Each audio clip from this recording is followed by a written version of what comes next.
নমস্কাৰ বন্ধু বান্ধৱীসকল, স্বাগতম জনাইছোঁ মোৰ আজিৰ ভিডিঅ'টোলৈ।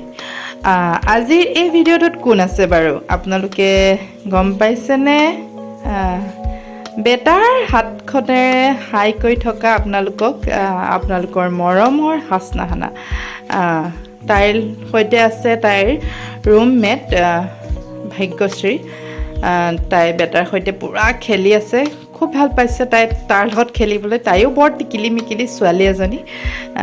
আৰু মিষ্টাৰ কোঁৱৰ আৰু আমি আহিছোঁ, এয়া গম পাইছেই চাগে, দীঘলী পুখুৰী পাৰত থকা সেই সৰু খোৱাৰ বজাৰ বুলি ক'ব লাগিব। লগতে এখন সৰু ল'ৰা ছোৱালীৰ খেলনাৰ দোকানো আছে, কিন্তু মেইনলি এখন খোৱাৰ বজাৰেই হয়। ইয়াত আপোনালোকে বহুত কিবা কিবি খাবলৈ পাব, কেৱল পেটটো খালী কৰি আহিলেই হ'ল। ইয়ালৈ মই আহিছিলোঁ এগৰাকী খুব ফেমাছ, বৰ্তমান ইউটিউবত বহুত ফেমাছ। তেখেতৰ ভিডিঅ' মই তেখেতে বনোৱা ভিডিঅ' নহয়, বেলেগে বনাইছিলে ভিডিঅ', মই সেয়া চাই ভাবিছিলোঁ আহিম বুলি।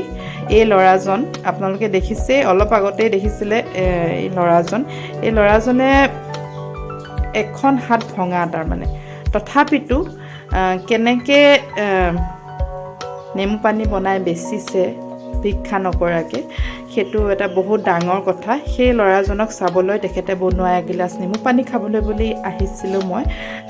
আৰু এখন বজাৰ চোৱাৰ হেঁপাহো আছিল, যিহেতু ফেমাছ মনীষাও আছিলে, স্পাইল পটেটৰ ফেমাছ।